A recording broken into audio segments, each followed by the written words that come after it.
Bonjour et bienvenue sur cette nouvelle vidéo où nous allons aborder l'histoire du stockage de données. Partons dans le passé et faisons un grand bond dans la région de la Mésopotamie vers l'an 3400 avant Jésus-Christ. Les peuples qui y vivaient ont commencé à commercer avec leurs voisins car ils avaient pu, grâce à l'agriculture, produire de manière massive des denrées que Dame Nature ne pouvait pas forcément produire en nombre. Le blé, les animaux, grâce à l'élevage et à la création de l'agriculture, les peuples pouvaient s'échanger des aliments. Et pour noter tous ces échanges, ils ne pouvaient pas se fier uniquement à leur mémoire. Ils ont donc dû inventer un système de notation pour stocker de manière durable les informations concernant leurs échanges. Ils s'appuyaient sur des denrées de grande abondance, qui étaient l'argile et le roseau. L'argile, c'était pour le support sur lequel noter, et le roseau, c'était pour noter. Ils n'avaient pas encore inventé l'encre, donc ils s'appuyaient sur la pression du stylet en roseau sur l'argile, qui était une structure molle et donc facilement utilisable pour écrire, en utilisant les coins.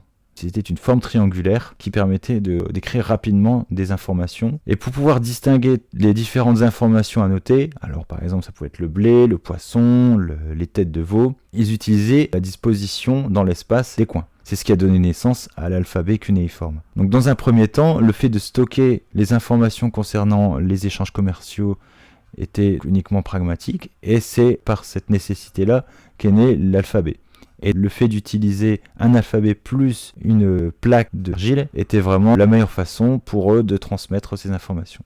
Maintenant, faisons un grand bond en avant dans l'histoire, et on atterrit directement au XVe siècle en Europe, pendant la période de la Renaissance. La culture foisonne, les découvertes se font de plus en plus nombreuses, et il est nécessaire de diffuser cette connaissance. Le problème, c'est qu'il faut écrire encore à la main pour copier les exemplaires de livres. Parce qu'il ne suffit pas d'un seul livre, il en faut plusieurs, des dizaines de milliers. Et c'est un Allemand, Gutenberg, qui invente l'imprimerie grâce à l'invention de la presse qui permet de reproduire à l'identique des documents en utilisant simplement des caractères mobiles et une feuille de papier. Et entre deux, de l'encre. Tout simplement en utilisant la force physique de l'homme. Donc cette presse, en fait, permet de créer une force en utilisant un mouvement de rotation. Ça paraît simple, mais c'était extrêmement complexe à l'époque, et ça a révolutionné la transmission des informations et surtout le stockage des données.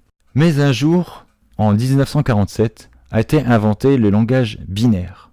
Et c'est ce langage binaire qui a révolutionné une énième fois l'histoire du stockage des données. Parce que 0 et 1, c'est très pratique en électronique. Parce qu'en électronique, ce qui nous intéresse, c'est le courant électrique. Et le fait qu'il passe ou qu'il ne passe pas, ça va être déterminant pour stocker l'information. Puisqu'avec le langage binaire, on va pouvoir convertir un mot en langage binaire, un chiffre en langage binaire, des symboles en langage binaire. Tout sera possible grâce au langage binaire. Et avec l'apparition du transistor, qui va permettre de convertir ce langage binaire en électricité et vice-versa. Et c'est depuis 1947 que le stockage de données a pris une vraie dimension numérique, avec l'apparition de supports de stockage plus nombreux les uns que les autres. On a donc vu que pour stocker des données, il fallait un support. Sans support, on ne peut pas stocker de données. Alors au départ, c'était le cerveau, ça l'est toujours, mais on s'est rendu compte que le cerveau était un petit peu limité au niveau quantité de données. Et on perdait rapidement la donnée. On a commencé par la pierre, puis par l'argile, puis le papyrus et l'invention du papier, et plus récemment, la fabrication de bandes magnétiques et de disques vinyles, puis de disques en plastique, comme le CD, ont permis le stockage plus important de données. Ensuite, il faut un système de notation, parce qu'il faut noter physiquement l'information. Donc on a inventé dans le monde entier différents alphabets, les idéogrammes, les hiéroglyphes, l'alphabet latin, l'alphabet grec, le cyrillique, etc. Et le langage binaire a révolutionné le stockage des données, puisqu'il suffisait que de 0 et de 1 pour pouvoir tout noter facilement. Les chiffres, les lettres, les symboles. Et enfin, un langage pour coder et décoder l'information qu'on allait s'apprêter à stocker et à restituer. Parce qu'une information qu'on stocke, il faut bien la restituer pour l'utiliser. On a eu différents langages, le français, l'anglais, l'espagnol, mais aussi les langages de programmation avec l'avènement du stockage de données numérique, avec le Fortran, le Python, le C, le C++,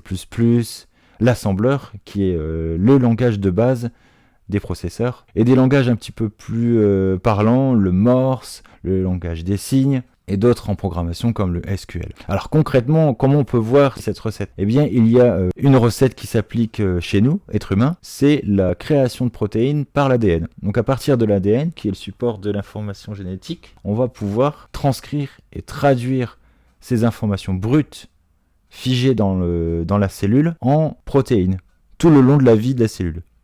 L'avantage, c'est qu'on a un seul modèle, mais plein de protéines différentes et qui se traduisent tout au long de la vie avec des coupures. Une protéine peut s'exprimer à partir d'un certain moment dans la vie d'un être vivant, alors que l'ADN, lui, est figé de la naissance à la mort de l'individu. Dans l'informatique, on va trouver des langages comme l'Unicode ou l'ASCII qui sont des tables de conversion entre des chiffres et le langage binaire.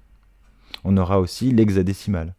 Le stockage de bases de données se fera aussi dans des bases de données qui va permettre d'agencer les données les unes aux autres et non plus de les stocker sur des simples tablettes d'argile, mais bien sur des supports numériques tels les disques durs, et de créer des langages pour pouvoir faire appel à ces données de manière rapide et récurrente dans le temps. L'humain a depuis des siècles stocké de plus en plus de données pour des contraintes légales, des contraintes commerciales, pour la connaissance et sa diffusion. On a donc été amené à augmenter de plus en plus l'espace de stockage disponible. On est donc passé dans les années 1980 à un stockage de 1,44 mégaoctets par disquette, qui était le support le plus courant à l'époque, à, on va dire en 2019, à des stockages allant de 64 gigaoctets maximum, voire plus pour des clés USB, le support amovible le plus courant actuellement, à des supports physiques un peu plus volumineux, mais plus difficiles à utiliser, qui sont les disques durs, parce que moins transportables, qui font de l'ordre maintenant de 1 teraoctet. Mais on verra dans la prochaine slide qu'il y a beaucoup plus volumineux et beaucoup plus pratique. Et à travers les siècles, l'être humain a toujours voulu lire de plus en plus vite et de plus en plus de données. On est passé de la tablette en argile chez les Mésopotamiens à actuellement le top niveau, c'est la bande magnétique. La bande magnétique permet de stocker les données et par le biais d'un courant électrique. Le courant électrique génère un courant magnétique lorsque l'on fait traverser ce courant dans une bobine. Et inversement, on peut régénérer un courant électrique à partir d'un champ magnétique. Donc, du fait des possibilités physiques de la bande magnétique, qui est juste une bande plastique sur laquelle on y dépose des substances magnétisables, on va pouvoir stocker rapidement et lire très rapidement des données. Les supports ont été très nombreux dans un passé récent, les cassettes audio, les cassettes vidéo, et sur des bandes avec un déroulement en bobine. Et on est passé d'environ 1 mégaoctet dans les années 50 à actuellement le record est de 330 téraoctets en 2019, ce qui est monstrueux.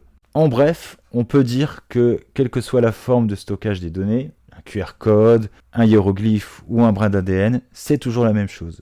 On doit transmettre et sauvegarder les données. Depuis le berceau de l'humanité jusqu'à nos jours, on stocke de plus en plus de données sur des supports de plus en plus gourmands en données. Et avec l'avènement de l'électricité, on utilise une nouvelle source d'écriture qui est l'électricité.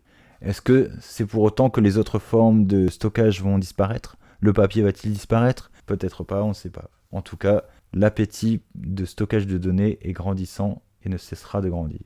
J'espère que cette vidéo vous a plu, qu'elle était instructive. N'hésitez pas à la partager, à la commenter et à très bientôt.